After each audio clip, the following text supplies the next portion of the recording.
कुछ कुव्वतें बानी पीटीआई को बाहर भिजवाना चाहती हैं। आलमी कुव्वतों को दबाव डालने का कहा जा रहा है। ख्वाजा आसिफ कहते हैं बानी पीटीआई को पनाह देने के लिए एक मुल्क तैयार। पीटीआई वाले समझते हैं ट्रंप कामयाब हुआ तो बानी जेल से बाहर होंगे, लेकिन कोई फर्क नहीं पड़ेगा। पीटीआई ने अक्टूबर के बाद के लिए जो दावे किए किसी हद तक दुरुस्त थे। आर्मी एक्ट में तरमीम किसी फर्द वाहिद के लिए नहीं, जिस आईनी बहरान की निशानदेही करता था। दो बंदों का खत, वही माहौल बनाने की कोशिश। खत वाले पार्लियामेंट का मॉनिटर क्यों बनना चाहते हैं? पीटीआई ने साजिश का होमवर्क कर लिया था। दरिया के अफराद भी शामिल थे। आईनी तरमीम के लिए मुख्तलिफ जमातों के पास जाना पड़ा। जब पहली बार तरमीम को कोशिश की तो नंबर्स पूरे नहीं हुए। हो सकता है इन तमाम बातों के लिए कोई किताब लिखूं।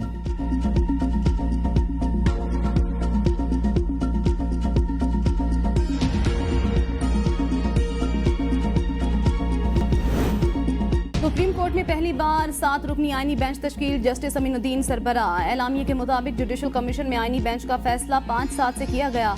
जुडिशल कमीशन के कायम करदा आईनी बेंच में 3 सूबों से 2-2 जज शामिल। खैबर पख्तूनख्वा से सिर्फ जस्टिस मुसरत हिलाली बेंच का हिस्सा। सिंध से जस्टिस मोहम्मद अली मजहर और जस्टिस हसन रिजवी बेंच में शामिल। पंजाब से जस्टिस अमीनुद्दीन और जस्टिस आयशा मलिक। बलोचिस्तान से जस्टिस नईम अख्तर अफगान और जस्टिस जमाल मंदुखैल शामिल। चीफ जस्टिस यहया अफरीदी, मंसूर अली शाह, मुनीब अख्तर, उमर अजूब और शिबली फराज ने आईनी बेंच के कयाम की मुखालिफत की। पंजाब के हक में वोट देने वालों में वफाकी वजीर कानून आजम नजीर तारड़ और अटॉर्नी जनरल मंसूर आबान शामिल। पाकिस्तान बार कौंसिल के अख्तर हुसैन, सेनेटर फारूक एशनाइक, रुकन कौमी असम्बली शेख आफ्ताब अहमद, रोशन खुर्शीद शामिल और जस्टिस अमीनुद्दीन खान का भी बेंच के हक में वोट। आईनी बेंच की तश्कील 2 माह के लिए की गई।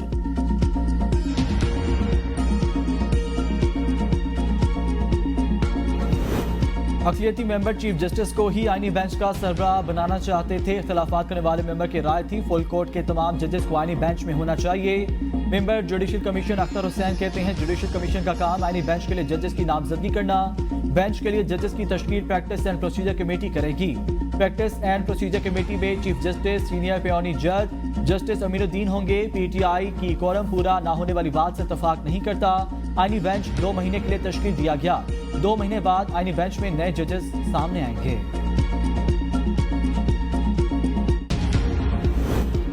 तमाम इदारे अपनी आईनी हदूद में रहकर काम करें। कभी डैम्स के लिए फंड्स जमा हुए, कभी आइन रीराइट हुआ और कभी वजीर आजम को निकाला गया। राना सनाउल्लाह कहते हैं पार्लियामेंट की बालादस्ती को यकीनी बनाने की कोशिश की गई। अब कोई एडवेंचर करेगा तो मेरा नहीं ख्याल उससे ज्यादा सहूलत होगी। 26वीं आईनी तरमीम पर पिटीशन को सुना नहीं जाना चाहिए। बुशरा बीबी की रिहाई में हुकूमत ने कोई डील नहीं की।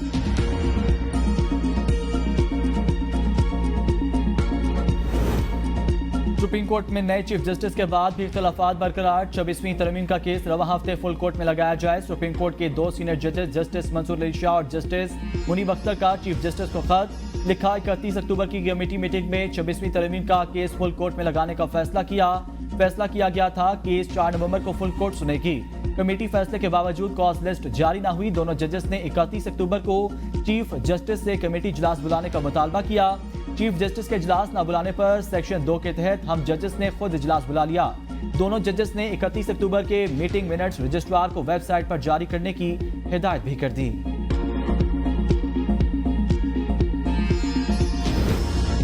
मुशावरत ना कोऑर्डिनेशन, वादे भी वफा न हुए। बिलावल भुट्टो हुकूमत से रूठ गए। चेयरमैन पीपल्स पार्टी के जुडिशल कमीशन में नुमाइंदगी के मामले पर हुकूमत से शिकवे। बतौर एहतजाज गुज़श्ता हफ्ते जुडिशल कमीशन से अपना नाम भी वापस ले लिया। बिलावल भुट्टो का कहना है हुकूमत ने जुडिशल कमेटी में मुस्लिम लीग नून और पीपल्स पार्टी की मुसावी नुमाइंदगी का वादा पूरा नहीं किया। हुकूमत के साथ के मुस्तकबिल का फैसला पीपल्स पार्टी की सेंट्रल एग्जीक्यूटिव कमेटी करेगी। बिलावल भुट्टो वतन वापसी पर सेंट्रल एग्जीक्यूटिव कमेटी का इजलास बुलाएंगे, जिसमें अहम फैसले मुतवक्के। बिलावल भुट्टो की नाराजगी होती तो कल उनके बंदे वोट ना देते। मुशीर कानून और इंसाफ बैरिस्टर अकील मलिक की ABN न्यूज से गुफ्तगू। कहा जितनी भी कानून साजी हुई है पार्लियामेंट में उनके मेंबर मौजूद थे। किसी नाराजगी का इल्म नहीं। मीडिया पर खबरें चल रही हैं, मेरे इल्म में ऐसी कोई बात नहीं।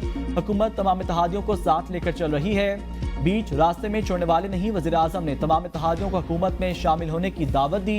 पीपल्स पार्टी पर मुनसर है वो काबीना में शामिल होते हैं या नहीं।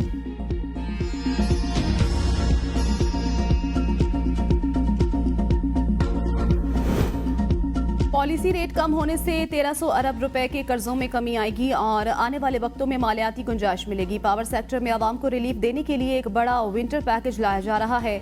वजीर आजम शहबाज शरीफ कहते हैं मईशत को तरक्की देकर रोजगार बरामदात बढ़ाना है और पाकिस्तान को अपने पांव पर खड़ा करना है।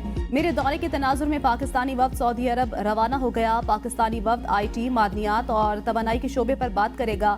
IT शोबे में सऊदी अरब में बड़ी मांग है, वही कौमें आगे बढ़ती हैं जो कमर कस लेती हैं। स्टेट बैंक की पॉलिसी में कमी आई, पॉलिसी रेट 22% से कम करके 15% पर आ गया। यही सिलसिला रहा तो मईशत बेहतर तरीके से आगे बढ़ेगी।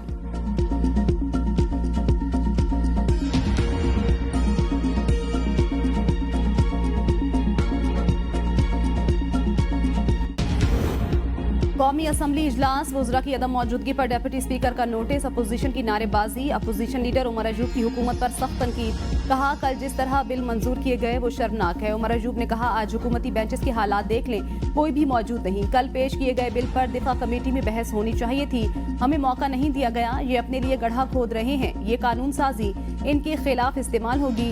हुकूमत औने पौने दामों PIA की निजकारी करना चाहती है। फिलफॉर फ्री एंड फेयर इलेक्शन होना चाहिए। फॉर्म 47 की हुकूमत में सख्त नहीं। वज़रा और वज़ीर आज़म के रिमार्क्स पर हुकूमती अरकान का एहतजाज। डिप्टी स्पीकर की उमर अयूब को अल्फाज का चुनाव ठीक करने की हिदायत। इजलास गैर मुअज्जना मुद्दत तक मुलतवी।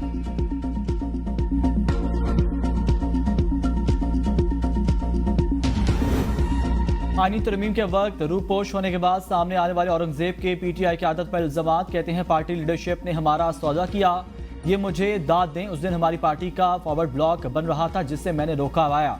यहाँ कहा गया मैंने पैसे वसूल किए, वक्त आने पर बताऊंगा मेरी क्या मजबूरी थी।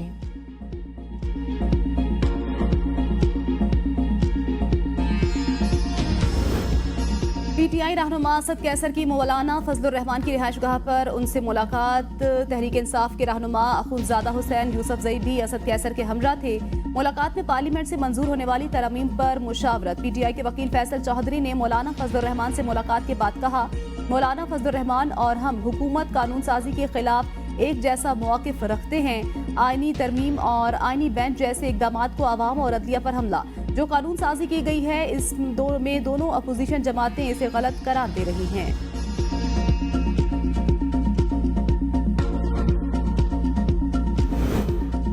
नून लीग वोट को इज्जत दो के बयानिए से पीछे हट गई। PTI ने पार्लियामेंट के अंदर मुस्बत किरदार अदा नहीं किया। साबिक गवर्नर सिंध मोहम्मद जुबैर की AB न्यूज़ के प्रोग्राम सवाल से आगे में गुफ्तगू।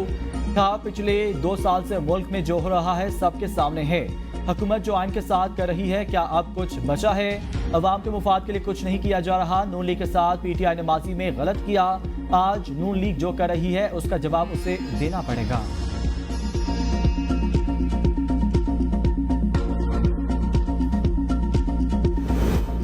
26वीं आईनी तरमीम की रोशनी में जुडिशल कमीशन की तश्कील नौ। जस्टिस जमाल बंदुखैल भी रुकन बन गए। कमीशन मेंबरान की कुल तादाद 13 हो गई।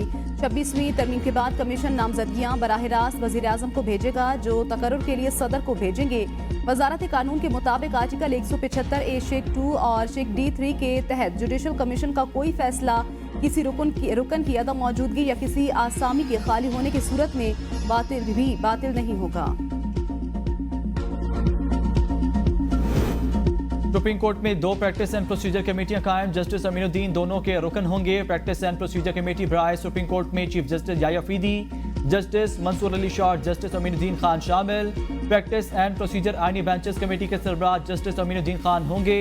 कमेटी में जस्टिस अमीन के अलावा जस्टिस जमाल बंदुखैल और जस्टिस आयशा मलिक शामिल।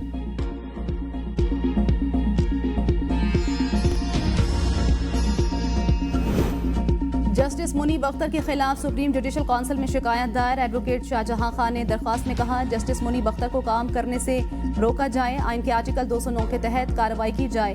Justice Munib Akhtar supreme court के निज़ाम गैर फाल करने के मुर्तकिब मुतादिद बार जजेस के ज़ाब्ते अखलाकी खिलाफ वर्जी के मुर्तकिब हुए। जस्टिस मुनीब अख्तर जज के ओहदे पर रहने के काबिल नहीं।